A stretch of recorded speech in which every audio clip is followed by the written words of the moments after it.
You are looking live. What's up, everybody? Welcome to this episode, this edition of What He Said with Kevin Walker. I am Kevin Walker. I don't have to say that I don't own the rights to this music because I ain't playing none. As you can see in my eyes, they said the eyes tell the story. I always tell the story. Um, man, I'm like operating on fumes, to be honest. Um, It's been a kind of tumultuous last 2 weeks period. I ain't even hooked my mic up tonight, so I'm using the audio straight from the phone because I did not hook up the mic tonight.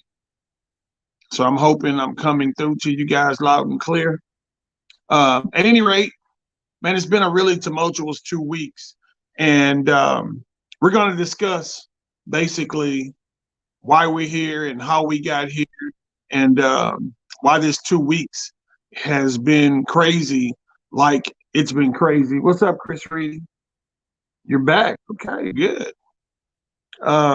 So here's the deal for me. Hold on, I'm gonna see who this is.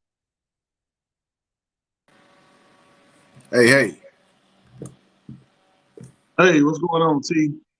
what's up? So there's been a crazy 2 week period. So really almost 3 weeks, about 2.5 weeks, we got a phone call that mom wasn't doing well. One illness led to another illness, led to another situation.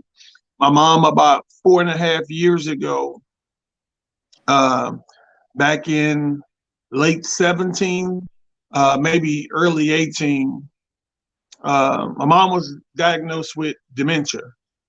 And so that turned into a lot of different stuff.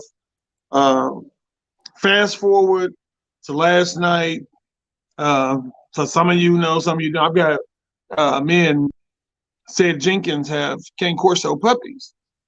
So I went by because he had the puppies. I went by to see them, to see how they were developing, see how they were looking.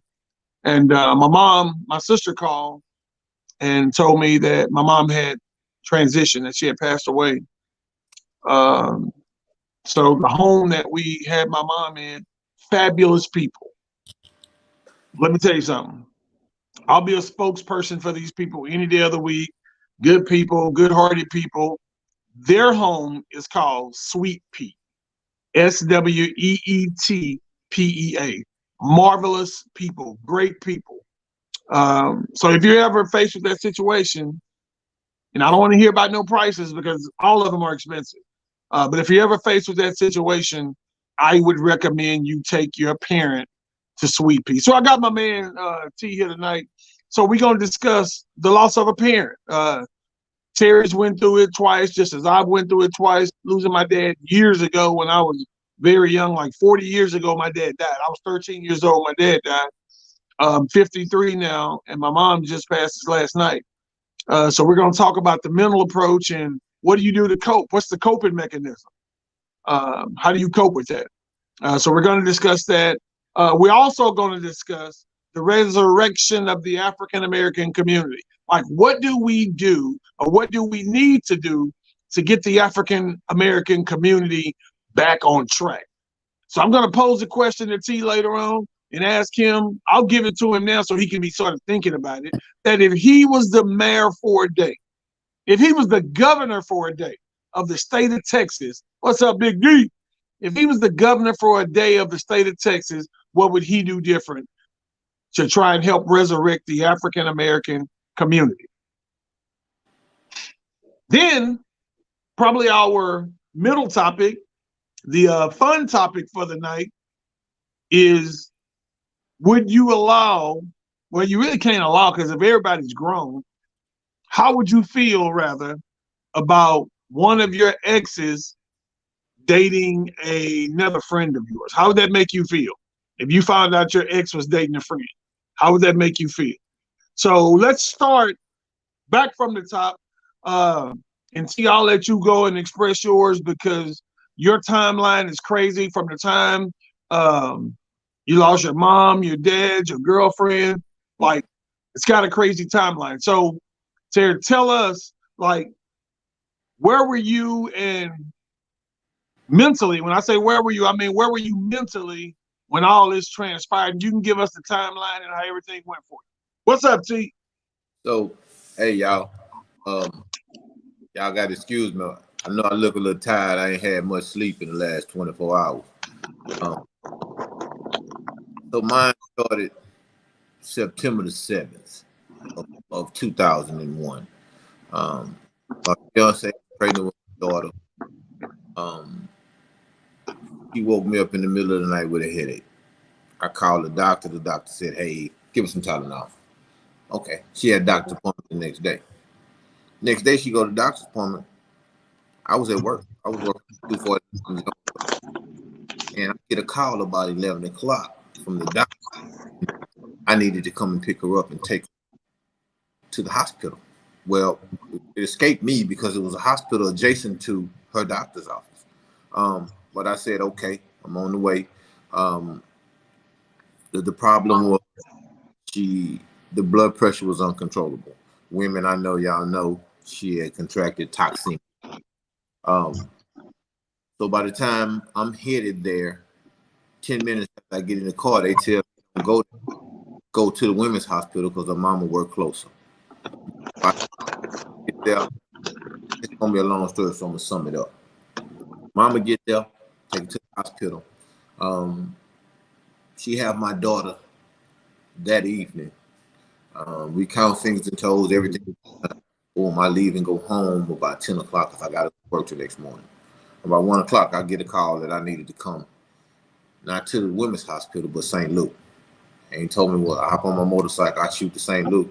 When I get there, he's in emergency surgery. Long story short, she pushed all of 3 times. One of those times severed the liver. So she was bleeding on the inside, didn't know it. Nurse came by, saw how swollen she was. Boom.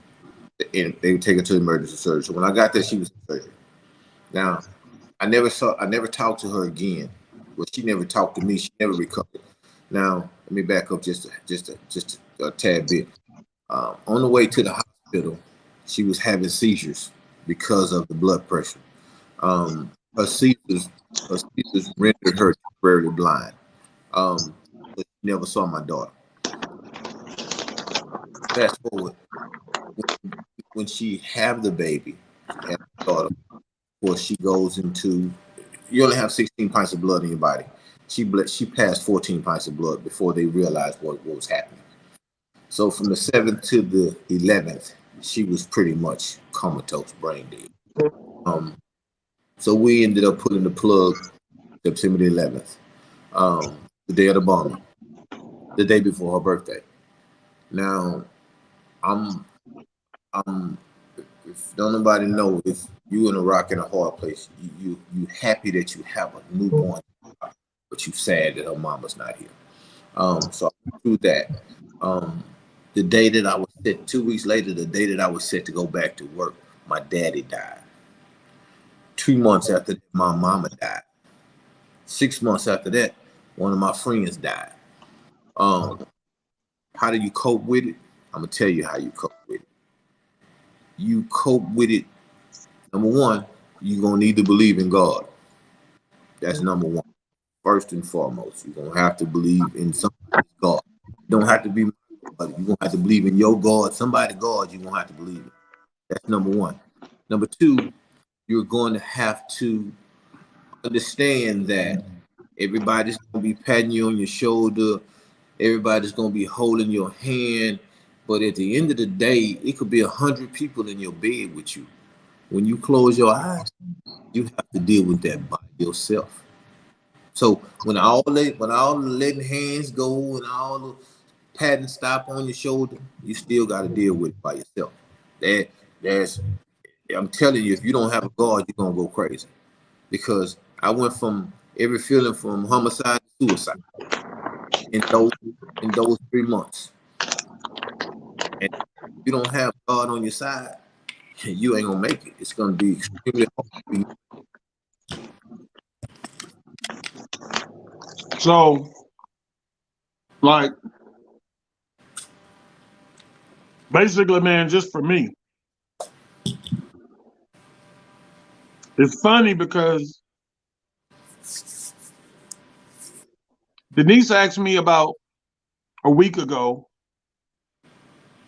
when I first kind of was really divulging to everyone about mom being sick and mom being in hospice care. And so she said, how do you feel about that? I mean, what do you mean? I was lost. I really was lost with the question. How do I feel about my mom being in hospice care? I mean, you feel like it's the end because normally when people go to hospice, that's what it is. But I know also that there's been some conversation. I've heard some situations where one gentleman lived 17 years in hospice care. But again, you just talked about believing in God and having God on your side. Anything is possible. No doctor, no nurse, nobody has the last word. God does. Yes, sir. So, I mean, I still was confused by the question, how do you feel? I mean, I feel empty. You feel lost. You feel it's mama. How am I supposed to feel? The one thing my ex-wife always says is that you and Lil Kevin are the most stoic people when it comes to emotions. And I think a lot of it for both of us is a personality trait. And aside from a personality trait, I think also it's a sports mentality. I mean, you learn to try and control your emotion in the moment. Now,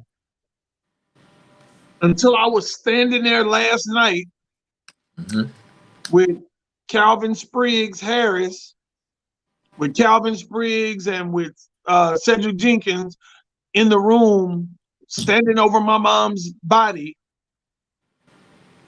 Yeah, a whole different gamut of emotions ran through my body in that moment because now my mom's gone.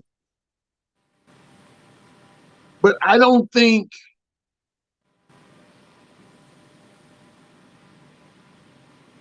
know until the truth sets in, until you're in that moment. Absolutely. Absolutely. Because first of all, there's no one, I don't care who you are, you cannot prepare for death. You can make some arrangements, but as far as trying to prepare yourself mentally, you can't, because number one, you don't know what hour death is coming. That's number one. If you knew what hour death was coming, then yeah, you could have a chance on preparing. But no one knows what hour death is coming. That's number one. Number two, how can you prepare for death if you're not dead?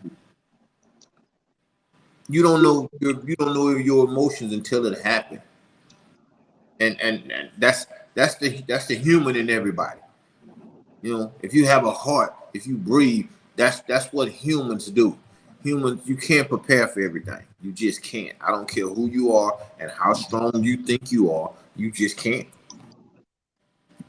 No, I agree, man. That's kind of like police officers, for example. They get all this extensive training. They send them off to camps. They train them again. They bring them back. Then they toss them on the street. So here you are tossing a 23, 24-year-old fresh young white cadet in Third Ward in South Park, and he's never had the reality of dealing with African Americans. He can't get enough damn training to understand what to do next. Right. Because there are some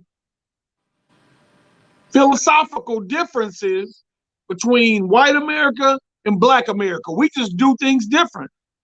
There's some philosophical differences between Hispanics and blacks. We do things different. There's some philosophical differences between the Oriental community and the African American. We do things different.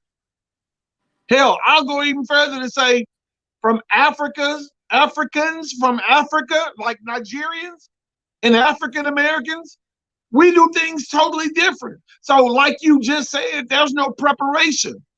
There's no training to prepare you at 23, 24, 25 years old, coming fresh out of an academy. I don't care if it's Harris County Sheriff's Office, if it's Houston Police Department. There's no training to prepare you to deal with each and every situation. Right, because every situation is different. I mean, you know, first of all, again, that goes back to no one knows the hour of death. You know, hey, babe, I'm gonna see you later, and you kiss them, and they never see you again, or you never see them again, because you don't know. So you can't prepare for something you don't know. Yeah, and I think I'll go back to the training side of it. Me and my coworker were talking one day, and I don't know what made this run across my mind. We were, these lights are bright as hell. We were talking about training. And he was like, so Kev, who do you think has the best training for their officers here in Houston? The constables, the sheriff's department, HPD? I said, the people I personally truly believe has the best training were those officers that were trained at home. Because everything you do in life starts with your home training. Yes, sir. I don't show up as a sheriff, as an HPD officer, as a constable. I don't show up shitting on people because I got a badge on if I've been properly trained at home. Right. So it all goes back to your upbringing, to your home training. When you have been trained the right way at home, you don't shit on people publicly. And I don't care who that is. Yeah. You know, I think sometimes people get caught up in who they are and what they are, and they let a title go to their head. They start feeling that self-entitlement. So then you become a horrible officer. You become a horrible sheriff's deputy. But I believe when your character is intact, I believe when your home training has been delivered the appropriate way, I don't give a damn how old you get. I think we go back to what we know in the end. Yeah. I hear you referring to Jesse Crawford all the time because now that you're older, Jesse Crawford's wisdom makes sense. But let me say this here. I'm glad you said that. So for y'all don't know, Jesse Crawford was my daddy. And I'm gonna slide back a little bit on topic. You're right. You hear me talk about my daddy all the time, and I've been talking about my dad very strong for the 21 years. And for those that don't know, that's my healing. That's I've been healing for 21 years. I ain't gonna stop healing because, and that's my way of healing. I talk about my mama. I talk about, you hear me say, Best said this, or Jesse Crawford said, that's my healing. How I heal, and not only healing, because when my mom and daddy were here, they would say little sayings that I never understood. But now that they gone and I'm grown, I know what that means now. I know what that looks like. You know, old people has a saying, the best sense is about sense. It took a long time for me to know what that meant. You go through something to get to where you need to be. Mm-hmm. So that's part of my healing. That's the way I healed. You know, I had a partner named Mike that died here a couple years back, and me and my other partner, all of us was tight. We played the game and this, and I called him, and he'll call me and say, "Yeah, man, I'm on the way." I tell him, "Holla at Mike." That's my way of healing. You know, because Mike was that kind of person. Mike was a funny dude. We would kick it, we would have fun. That's how you, everybody has to pick a way to heal. I don't care if it's going in the closet every day. If that's how you gotta heal, you gotta heal. But if you know, you have to accept the fact that Everybody's gonna die. You know, my wife tell me all the time, if my mama die, I don't know what I'm gonna do. If I lose my mama, I don't know what I'm gonna do. Guess what I tell her? You're gonna keep living because it's designed like that. The Yeah. only person, Kevin, you the only person that has lived life that wasn't designed like it's supposed to be, because you lost Jay before she lost you. That's not a design. That's not how life is designed. Life is designed to where you have children, your children grow up, you die, you done gave them everything that they need. They have children, they die, so on and so forth. That's how life is designed. Now we living in a different times. This time right here, this is not a design of life. Period. This is what we're seeing today is unbelievable, and it's people leaning on their own understanding. Yeah. Yeah. Period. This world is not designed like this, and you know the man say, hey, if you ain't gonna do right, I'm gonna whoop you one way or another. And if you look at the world, man, I was watching the news tonight. How a whole ocean about to dry? The Colorado River about to dry up. Yeah. Yeah. Come on, come on. I saw that this morning. Here's the killing part. The river's drying up and it's flooding all at the same time. Yeah. Exactly. I just left there trying to let you know who's in charge. But I could piggyback on that. Sorry for my tardiness. I'm having AT&T issues. Yeah. But if you're talking about, Ma'am, there's nothing wrong with AT&T in your area. You live in Katy. Just say you were late. Come on, go ahead. Go ahead. That's what's AT&T talking. There ain't nothing you can say. And you can't. And hold on. And I work her neighborhood, so I know she lying. And let me say this: you can't pull no punches because we going through something. That's not what we do.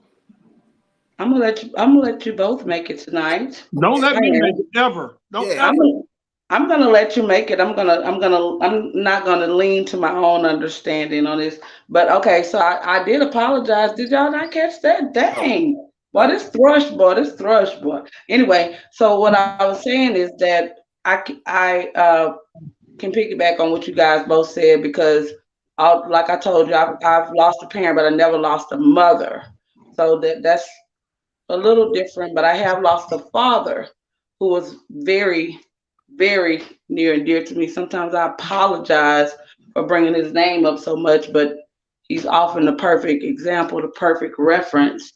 And so when Terry's talking about pain and how you heal and different things like that, I often miss my father, but then I channel him, because I'm almost just like him, especially when it comes to negotiating. I'm like, ooh-wee, that Melvin Sanders, he stands up strong. But what I decided to do was to turn my pain into purpose. So I was like, okay, what can I do that would actually honor him? All the things that he taught me, all the lessons that he, tried to instill in me, all the times that he had to snatch me back from, kind of saving me from myself and allowing me to whine and telling me I could be spoiled, but spoiled wasn't good for anything. He was going to give me everything I wanted, but just don't expect it. And so what I had to do was I had to honor him.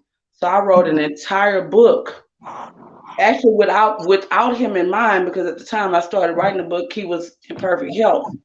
But when his health declined, he was a very matter of fact kind of man's man, and all three of me and my sisters, we pretty much crybabies. We are daddy's girls. So when he told us, he's like, yeah, so the doctor said I have stage 4. What he said with Kevin Walker, I see. Doctor said I have stage 4 cancer. I was like, I'm about to pass out and cry. And my sisters, they started crying, but I was trying to suck it up because he didn't like us to cry. He didn't like to see us cry.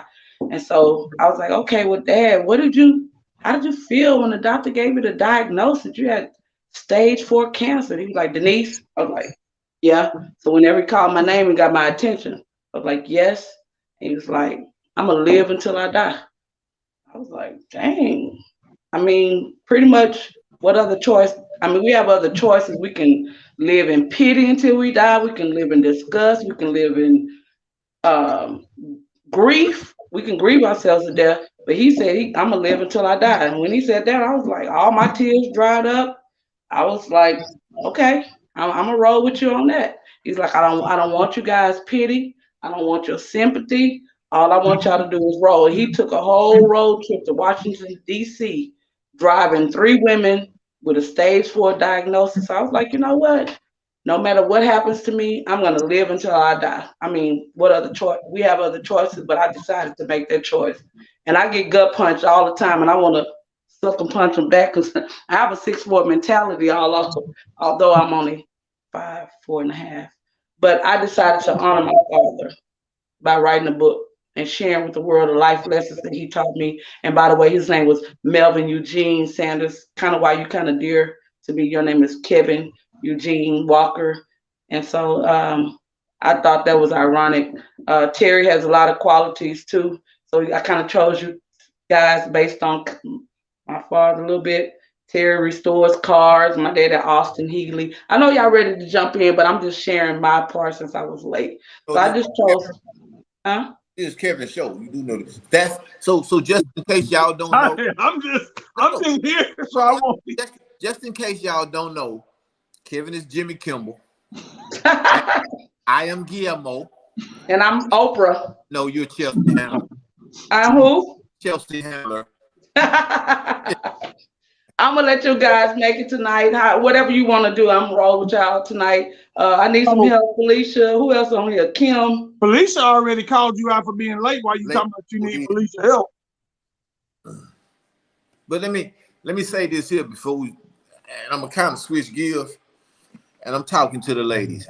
Ladies, I'm sorry because I was a part of the problem back then, and when you can recognize you're a part of the problem as a man, I'm gonna say I'm sorry. I just realized I was a part of the problem back then, and I understand y'all plight about this, but you gonna go ahead and get that penal extension so you won't be little dick Terry no more? No, see, I understand y'all plight. I thought that was the plight. No. I understand the plight when this happened. Oh, okay, go ahead. I too have a plight. My plight is simple. I am. You know what? Hold up. I am so sick and tired of this shit right now. Oh my! I'm sick and tired of this shit. I'm in the. Why don't you just go? If you go to Walmart, you'll fit in. Just go to Walmart. I'm in the Galleria. I see this shit everywhere I go. Money is for night. I'm in the store over here by my house, and I'm seeing my property value go down behind me. Did you purchase that, sir? This is some bullshit. Ladies, I need y'all to take this shit off y'all head before and leave the house shoes in the house. That's what they are. House shoes. Stop wearing this shit outside. You making my property value go down. I can't take this. I'm sick of this shit. Everywhere I go, this is what I see. Mainly I see them in a spandex dress with house shoes on and this kind of shit. Do you have on house shoes, Terry? Let me see. Home. This is what they belong. This is some bullshit right here, man. Kevin, this your friend right here. Do you see him? I'm sick of this shit. Go to Walmart. Go to Walmart and you'll fit right in. Stop trying to. This gotta stop. You're bringing my property value down. So let's go to topic number 2 for the night. Please. Topic number. Why does it have to be like that? Can you please close that? Topic number 2. Miss Madeline. Let's read what Teresa Ford said. I've heard the only thing harder than the death of a parent is the death of your child. Yeah. Yeah. We all grieve differently. So how long? Yeah. No, I can tell you this. When I lost Jade, hell, I was a wreck, an absolute wreck for months and years. That New Year's, I spent that New Year's with Terry at his house. Yeah. And I almost couldn't even stay in the house or go in the house to enjoy the New Year because I felt guilty as a parent being at a party when I had lost my baby 4 months earlier. with my mom because it was hospice and because we had sort of prepared and understanding. It hit hard because it's mama, but I can accept it versus how Jade left this world. I still can't accept that. I still can't accept it. You said something just now that you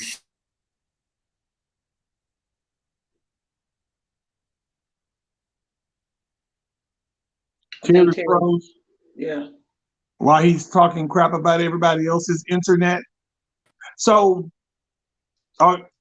you said you can't accept it. What you meant you can't accept it. Or you said it's hard to accept? Just the way Jade left. Jade was brutally murdered in the streets. Go out. Jade was brutally murdered in the streets. And man, it still to this day is a hard pill to swallow. That's not the natural order thing. For anybody that's lost a child in that manner, man, I totally know they feel me. I totally look. I don't even want to talk on that because I'll start crying. At any rate, let's talk about dating. Can your date? Can your ex? Would you be upset? Hell yeah. Let me get Terry ass back in here before we go further. Hell no. Would you be upset if you found out your ex was dating one of your coworkers, and your coworker knew that was your ex dude? No, we ain't gonna do coworkers. We gonna do friends. We gonna do family. We gonna do brothers and sisters. We ain't gonna do we gonna put it out there. So we're not gonna. But here's the thing, T. We're not gonna talk about like I'm not speaking of like an ex-wife. I'm just saying a girlfriend. Okay, same thing. Everything fair game. So here's the thing, and this has always been my premise on this kind of stuff. Okay, let me ask this real quick before you say your say. As a man, how do you go down to satisfy your woman sexually, knowing your partner then skeeted in the meter? Well, and you going down to taste this, not in the moment. Damn, if it's a year later, how do you go down to taste the meter if your partner then skeeted in the meter? Well, wait a minute, what? Here's my take on it. My thing is, first of all, ladies, I'm like this. If you was my woman and you chose to go somewhere else and highlight one of my partners, most of the time that's I'm gonna get back at him type thing. Here's the thing. Every pump that he put in your ass, I don't feel nothing. I don't feel a thing. So you're not getting back at me because I don't care. When we part ways, we done. Which means you can go sell fish sandwiches on this and that. I don't care. We done. I don't care who you talk to. And if you choose to reach out to one of my partners and he hit it and accepted, he can call me the next day, man. Yeah, I got her last night. More power to you. I don't care. Because I'm done with that. That chapter in my life is closed. We can close that chapter. Okay, so that same woman that your boy smashing, you have a Super Bowl party. And that's his date for the Super Bowl party. I'm cool with that. You cool with them coming to the Super Bowl party together? Cause I done invited my homeboy and he bringing his number one. Don't have a problem with it. Cause I'm done with that. How many times have you been somewhere? Man, we done had stuff here, and my baby mama done been here. My baby mama was at my 50th birthday party with her dude. Remember? Yeah. So I mean, I don't care. I don't care. We done. So I mean, if you care, if you baby mama dude wasn't one of your partners either. But if you care, this is how I feel. If you care, you shallow as hell. Because if you care that much, you the fault for the nigga, or you the fault for the chick. Yeah. If they show up, you shallow as hell for caring. For what? I feel like they're an ex for a reason. Hey, So Chris Reedy, yes, this is a no judgment zone. Speak. Say what you want to say so I can read that comment. She talking about, because I got some real tea. Speak, Chris Reedy. So at least as a female, how do you feel about that as a female? I feel like they're an ex for a reason, but I have just recently today I was telling somebody that they'll say, you know, some men will try to holler at you, you know, let's go out, let's talk. I can't believe he, you know, let you go. You a good woman, blah blah blah. All the time, I feel like they had the woman had their eye on your man, and maybe in some cases the man had their eye on his friend's woman, because they come back quickly. They don't wait. They come back in your inbox, on your telephone. You know, I heard, let's talk about it. Let's go out for a drink. Like, you've been waiting to shoot your shot. So I feel like the person is an ex for a reason, but I think that the person who's coming in to try to secure that spot has always wanted that spot. So to me, that's shady. Why you may not care, it still speaks of the person's character. But I will say this about women. Women, I'm gonna give y'all cause, because 99.9% of them men that's gonna try to come at you, the women gonna say, I don't mess around like that. The real ones. Oh no, you hollered at my friend, but that was 20 years ago. It don't matter. Them the real ones. The real ones gonna do that. Them skanks and hoes, they don't give a fuck. But them real ones gonna say, oh no, you hollered at my friend. Man, that was 20 years ago. It don't matter. That's my girl. That's what that's what the real one's gonna do. So I'm gonna give you women your call. I bet you're trying to go back, really, Kevin? Yeah, I'm trying. You count. He's trying to count. See, I'm trying to see if I was messing with real women or were they skanks and whores. I'm trying. You're trying to see if you're in the clear. If they in the clear, trying to clear them. It probably was more the latter.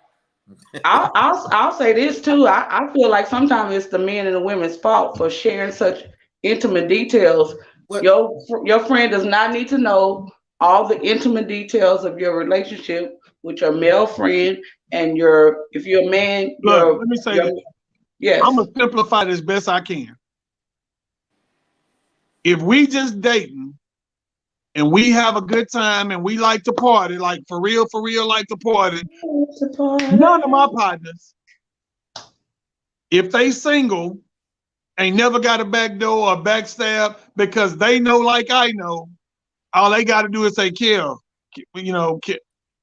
shit. Because I like women who like to have a good time in an environment sexually. So I'm only gonna date an open-minded woman sexually anyway. Yeah, I was gonna say. You don't want to touch that, Auntie. I was gonna say, a lot of that backdoor friend stuff, that's about on the couple, because it's so give you an idea. If I know my partner coming to my house and my woman is walking around with some booty shorts on, better get your ass in there and put some clothes on before you get here, or stay your ass in the room, because I'm allowing you to open the door. Yeah. No, I can agree with that. He gonna look, man, that girl, and might even say something. That's my fault. That ain't even her fault. That's my fault. Because if I'm the head of the house, I'm supposed to say, hey man, or head of the apartment or whatever you want. Head of under the bridge. Yeah, I don't give a fuck. Put some clothes on. It's a man coming here. Man, look. A woman should know that too. A woman should know that. A man coming over, everybody don't get to see your goods. So that's not for everybody. Kimberly Lewis said, I don't have my glasses on tonight, y'all. Do you consider a personal friend just because you know them? No. No. I'm saying this. This is for me. And T know I ain't bullshitting. Damn, Kristen put a whole book. Can somebody read Chris' book? My husband introduced me to his family. My ex-husband introduced me to his family as his family, no blood. As time went on, I respected them as family, hanging out, parties, etc. Kids calling me auntie and so on. Years later, found out he was having a whole relationship behind my back with one of the women and had a past relationship with the same woman before he had met them. So basically, he introduced her as family, and these people were not family members. Well, Chris, I'm gonna tell you like this, baby. I understand, but you know, one of my mottos is you're gonna always be the last to know. Everybody gonna know for your girlfriend. Everybody gonna know before you. Everybody included. Yeah, I mean that's the truth. Everybody's gonna know. Can anybody say nothing? No, that's his family. That ain't my business. That ain't my business. But what about all these God brothers and God sisters and all these sisters? Do your mama know them? They ain't your mama God. All these God sisters, dog. Well, stop adding all these extra family members. Don't you have 3?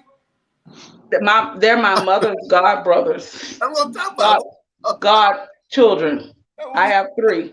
Yeah, but I'm saying if my mama don't know these to be my God brothers, I can't be introducing them because people be talking that's like my sister. But is she your sister? Do your mama know her as your sister? That's your brother. No, that ain't your brother. That's your close friend who waiting on an opportunity to get on. That's not Dutch. true. Just waiting. That's not true. That's not true. That's not true. That's not true. Because you said like a sister. That's my sister. We say that shit all the time to each other. My sister. So did you showed up? What you say? So do we not say that shit to each other? You say, well, it's my best friend. It's like my brother. You say that about me all the time. This is my best friend. You say when I'm trying to get you something free, I say you my brother. Hold on, this is what you told them people last night. This is what you said. I say, yeah, here go my best friend too. I was like, yeah, we've been best friends since like 3rd grade. And you said, yeah, he's just like a brother to me. It was your exact words. Just like, but not my brother. But see, here's the thing. See, that's where we differ. Because that's my brother. That's where we differ. See, I knew he was gonna have this problem. This is not a competition. You're his best friend male. I'm his best friend female, and I'm delivering the eulogy. No, ma'am. That's my brother. It's my brother. That's my brother. It ain't no best friend. That's my brother. Period. Well, I'm doing a eulogy if he should pass before us. No, he don't want that. Did I? I told you I'm gonna have this problem out of Terry. You better go and tell him. I'm delivering the eulogy. It's okay. Do you want to do it with me? Hey, I don't even have to worry about it because Rocky gonna hit me, brother. What we doing? Yeah. Really, Kevin Walker? Yeah. Just like that. Yeah. Didn't I tell you I was gonna have this problem out Terry O'Neill? Yeah. First off, no, don't you? Did you say first of all? First off, let me tell you something. No, so. The water there. What you reading? Oh, Nicole's coming. Basically, she's saying she's so sorry you won't be able to do it. At all. Really, Nikki Nicole? I see, Kevin. That's why I told you to put this in right. Kevin said he wanted me to do it, y'all. Don't panic. We gotta. Don't. I promise you, you'll be in the kitchen with the gloves on. I promise you, handing out bread. Hey, I'm not no Florence. I'm delivering a eulogy, sir. I'm not no moving on up in the middle. I'm doing a eulogy. If you want Nick and Nicole and Terry, if you would like to split this 3 ways, we can do this. Nicole said, no, ma'am. Kevin, this how you gonna do? You already told me you wanted me to do it. Do you want to stand up? Hey, I'm dead. But you told me to make sure you are. Yeah, for real. Yeah. We gotta laugh to keep from crying sometimes. For real. No, for real. Your eulogy gonna be in the black church for real, nigga. Man, it's 4 hours, nigga. Kevin done got up and say, man, can you hurry up with this? Can you speed this shit up a little bit? Really, Kevin? You gonna let Terry talk like that? What? No, come on now. You know you long-winded. Boy, So hold I on, wait. eulogize my dad. I did 3 points. I know somebody watching this right now. She ain't gonna come in, but I know she watching. So somebody said to me today, she was like, "Oh, we got me. You love to hear yourself talk." And I'm like, "Are you fucking serious, really?" And she's like, "Yeah, no, in a good way." You can't say that in a good damn way. at all. Y'all say that about me all the time. Huh? Y'all say that about me all the time. No, you do talk a lot. So when you tell somebody you love to hear yourself talk, is that not a dig as in to say, hey, you talk too much? It is. She tried to explain it a whole totally different, round the earth. I'm like, no, ma'am. I think you're trying to clean that shit up, and I'm gonna let you make it because I just don't want to go back and forth with you. But no, you out of line. But look, back to her. The reality of it is, your win is so long that I be feeling like I'm in a double dutch trying to get in. Well, jump in then. Jump in. You grew up on Thrush. You know how we do it. Well, you can't never get in there. You just gone, dog. You just care. I'm trying to compromise with you and Nicole to say that we can all three do the eulogy. But if y'all don't want to compromise, Kevin already said I'm doing it. So Velna said, I actually went to a funeral that was 8 hours. Oh my God. Damn. She wanted everyone to be able to express themselves and say whatever they wanted to say. 8 damn hours. I don't even want to subject nobody to that in my death. 8 hours. I ain't driving 8 hours to a funeral. Hell, no, there's talking for 8 hours. Yeah. So, Elisa, you never really explained your full emotion or your full understanding about letting your friend. Oh, she said, read how her story ended. Hold on. Let me go back to see what happened in Chris's story. She said, Elisa, can you read that? You know, I don't have my glasses. I'm squinting like a mug. Where it says, well. She read how the story ends. I don't see. Oh, it must be up. Hold on. Well, I remember how many of his friends tried to holler at me, but I was loyal. Please don't use that word. Well, needless to say, I had a baby by his friend, and it broke him into pieces. Chris, did you use loyalty and you had a baby by his friend in the same? That's a Tubi movie right there. Come on, Chris. I'll ghostwrite it. This would be very interesting. Right there, so basically, he introduced all these people as his quote unquote friend, his family. None of them were his friends and family. Somebody tried to holler. Chris tried to be loyal. The guy backed her into a corner, literally, and they ended up with a baby. Damn. She got pushed into a corner. That's how that. That's how that pipe ended up in her back. She had to take the path of least resistance, and she couldn't resist because he wasn't really his family. He just introduced him as his family. So if you dating her ex, y'all were never friends, right? I'm not. I think it depends on how important the relationship, how long ago it was, because people could date my ex, but they cannot date what I'm currently in. No. You find somebody else. But my ex, they're ex for a reason. If you want to date them, you want to marry them. That's not. I don't have tabs on people. I don't get to call who you can date. But if I'm currently involved with somebody else, don't look up here. I'm territorial. Chris say everybody knew they were fucking around except her. Exactly. Wow. Chris, I tried to get some. You wouldn't even go on a date with me. Because she was caught up already. Oh yeah, well, okay. She said she tried to be loyal. We try to be loyal. But shit, he wasn't loyal to her, so why didn't she come cheat with me? I ain't loyal. Oh, anyway. Let me see. Say what you was about to say. I'm saying loyalty doesn't count for anything anymore. But see, if you gotta understand, she didn't set out to do it. It just happened like that. No, she didn't set out to do it. She tried to be loyal, but he was disloyal to her. She said on another note, if I let him go, I already had a lineup. Ooh, a lineup? Yeah, we're gonna what's the next topic? Yeah, because So She had a whole team. yeah, so Chris, so when you say lineup, how many dudes was in the lineup? no, Kevin. No. 7. That's we need look, that's therapeutical. We need some No, because I really want to know why I never could, break the starting line. It's 9, isn't okay, look, in baseball, it's 9 players in a lineup in baseball. So she's one of up. So I'm wondering if there were 9 dudes. 7. 7 days. 7. She said the reason why she did it is because she had to match his disrespect. He disrespected her by putting her in that situation, embarrassing her basically. She felt embarrassed. So we can't say she wasn't being embarrassed. I understand that, but You don't have to match it though. You just move on. I mean, and this will tell me a lot, Chris. How old were you when this happened? A lot of niggas tried to holler, so I know who's next.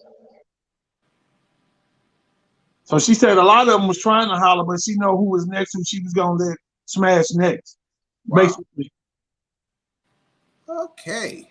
I mean, that is disrespectful, but I don't think you got to match disrespect. I think you just move on. I don't think that's a waste of energy. Well, to each his own. I mean, I've always heard you do dirty as dirty does. You know what I'm saying? So, I mean, but yeah, that's basically what she's saying. Yeah, I mean, she felt disrespected and put on blast in the moment in that type of relationship, so she wanted to get him back. And then she said he was crushed. He was crushed. Now you're gonna be crushed when you.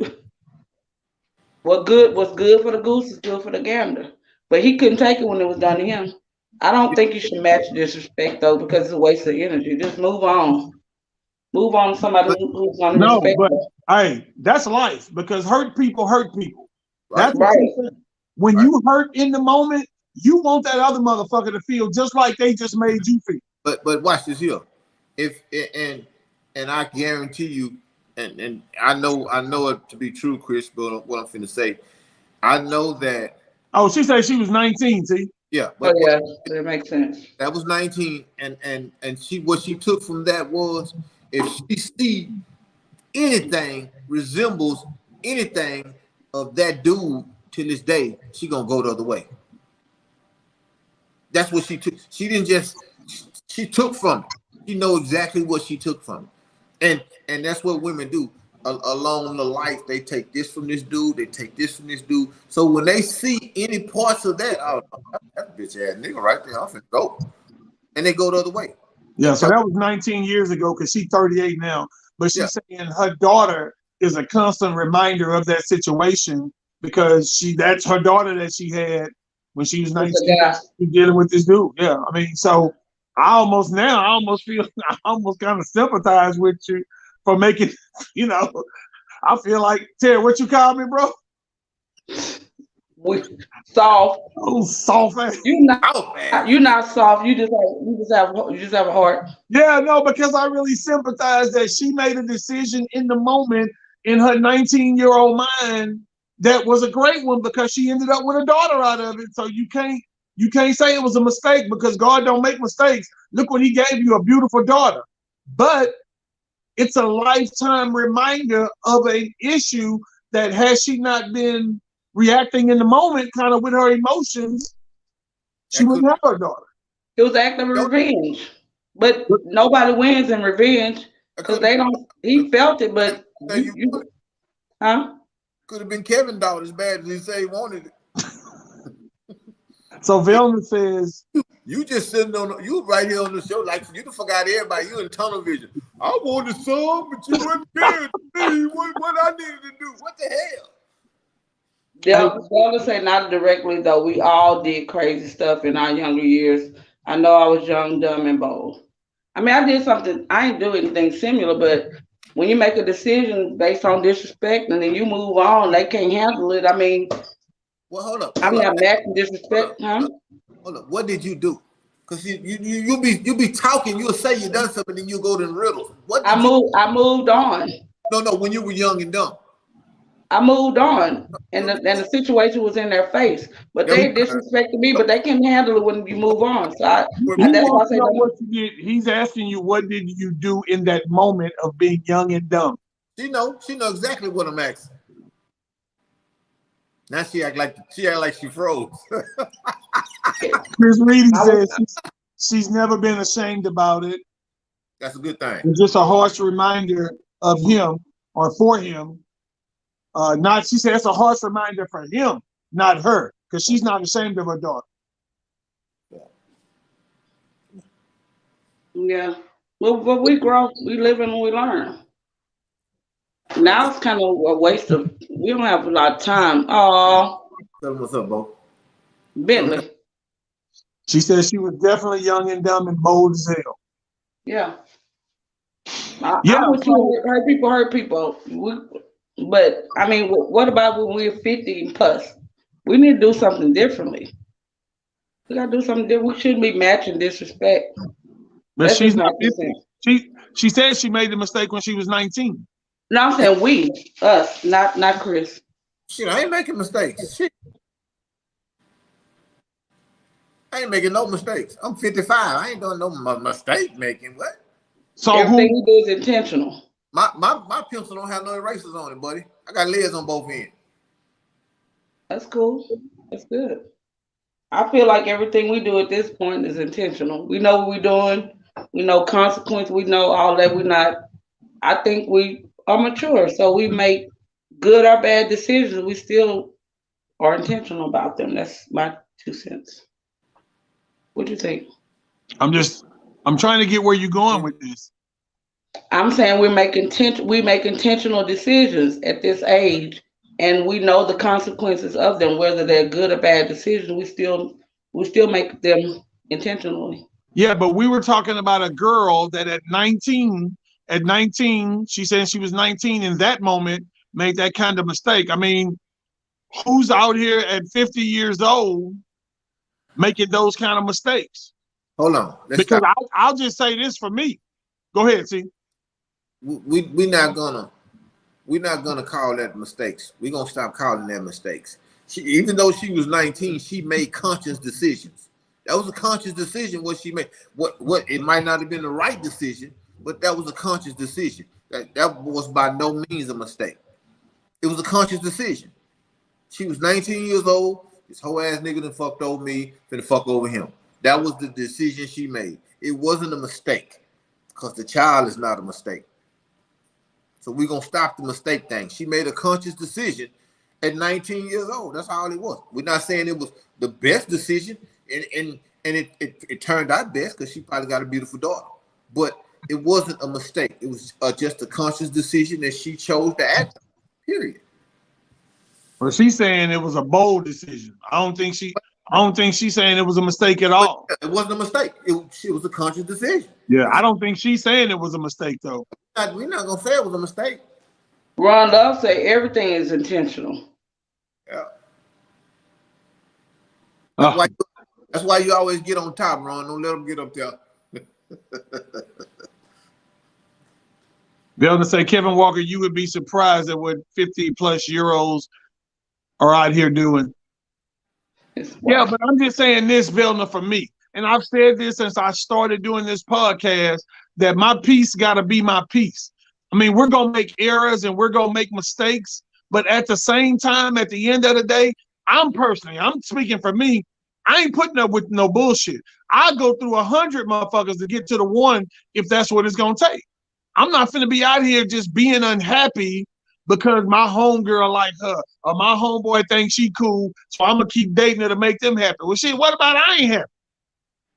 And everybody gone home, gone on with their lives, and here I am stuck with this joker that don't make me happy at all. I agree. So yeah, I mean, I agree, V, that there are 50-year-olds who do some clown ass shit, But I think everything starts and comes with a conversation. You got to have a conversation, man, in the beginning about your expectations. And sometimes, even when you have the conversation about expectations, people don't hear you. I've had those conversations. I had them conversations with Elisa sitting right in front of me with the female, and she's sitting on the other damn chair. And she didn't hear nothing either one of us said as we had those conversations. Now, let me And say, so she returned to Elisa. So you're telling me, so let me ask you your opinion, Elisa. So you think, and she's like, no, not really. So, and then she still do stupid shit. so let me say this about this 50 and over thing. You know, we had a conversation a couple weeks ago, and it's Velna, it's simple. Niggas are doing what they think still works from when they were young. You understand? If a dude did something that worked for him, I guarantee you he's still riding on that same coattail at 50 years old. That's because it worked for him. It worked for him 20 years ago. Maybe just worked one time, but he still, that's all he knows. So It's go-to. So he never evolved. He never got better. He's still selling weed when everybody else is bumped up. You know what I'm saying? He still left.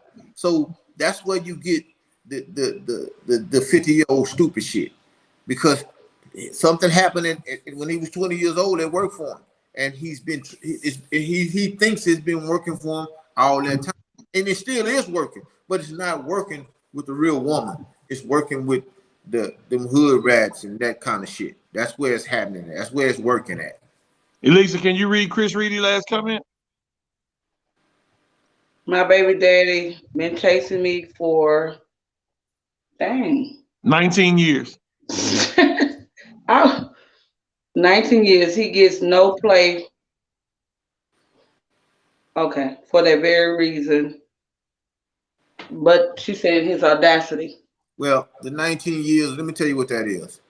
He realized he fucked up.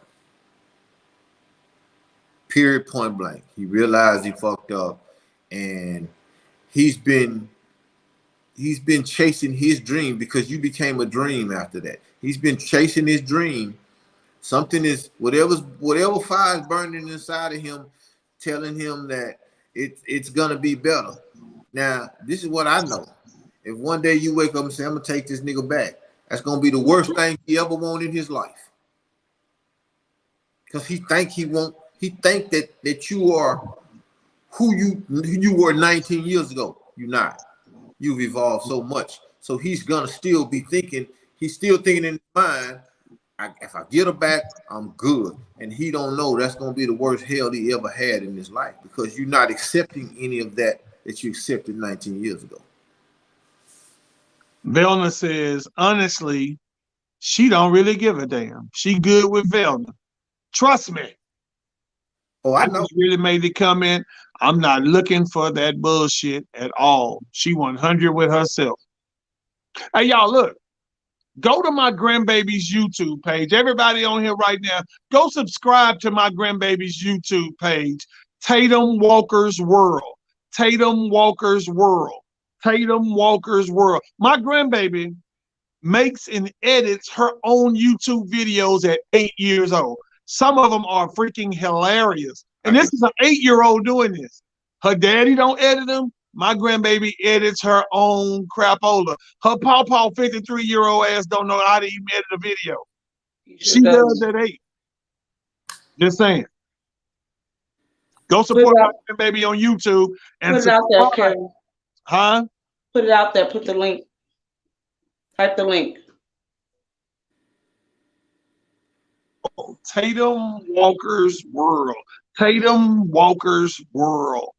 Hey, seriously, go to YouTube and subscribe. Tatum Walker's World. It's cool. Get her subscribers up. Get my grandbaby subscribers up. Tatum Walker's World. Hey, check this out, y'all. It's been real. We're gonna keep y'all posted on the services and all of that. We asking y'all to just keep praying for us. that's the best thing that y'all can do. Because we're gonna get through it. We get through everything else. We done been in the mud and back. So for me, I'm Guillermo. That's Jimmy Kimball and Chelsea Handler, y'all. We're gonna see y'all niggas Wednesday, same time, same location, same back channel. Peace. We got you, Kevin Walker.